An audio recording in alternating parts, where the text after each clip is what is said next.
Hey guys, this video is going to take you through the steps to assemble the Riptide. You can pick this frame up from WhitenoiseFPV.com. We'll start out with the assembly of the main body. You can see here on the base plate that I've already installed these M3 sync nuts. These sync nuts need to be installed on the top side of the base plate. First, we'll sandwich one of the arms between the bottom plate and the base plate. Take one of the 10mm screws and screw it into the sync nut.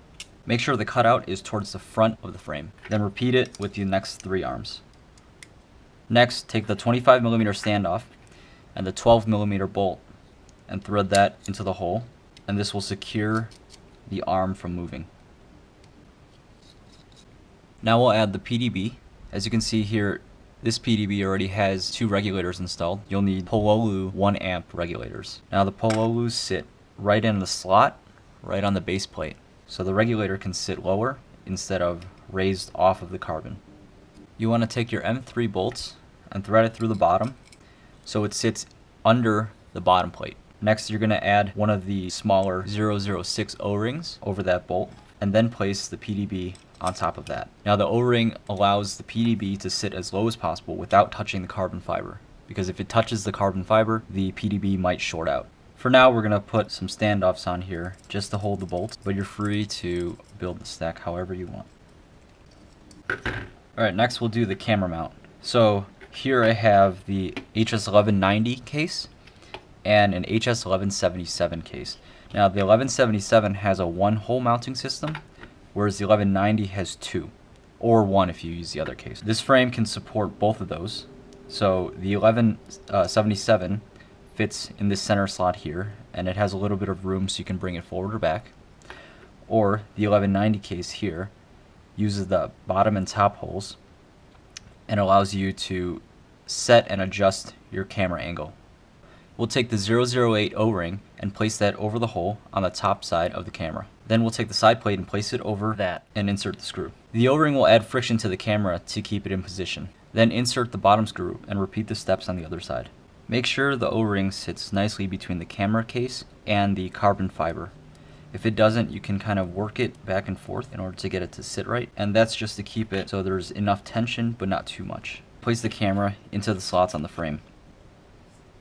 Next, we'll add the side plates and back plate.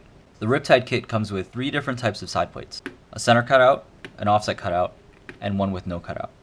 These two are for the USB on your flight controller. This one goes on the opposite side of it. Next is the back plate. Now you can also buy a LED backplate, which comes with a button on the back that attaches to your VTX. This button allows you to access your VTX while it's inside of your aircraft, instead of fiddling around and poking around trying to hit that button.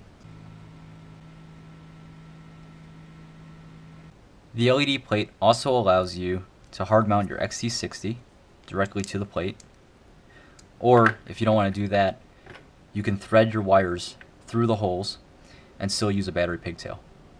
Next, we'll add the top plate and the HE camera mount.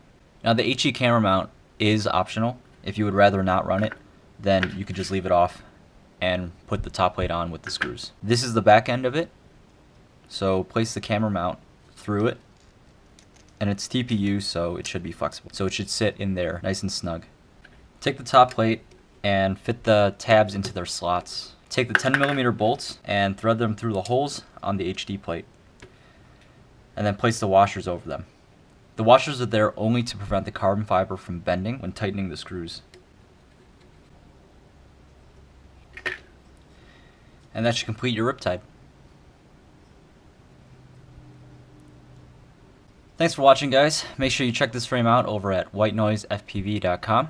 And if you have any questions about this frame, leave a comment below or send an email to WhitenoiseFPV@gmail.com. Thanks.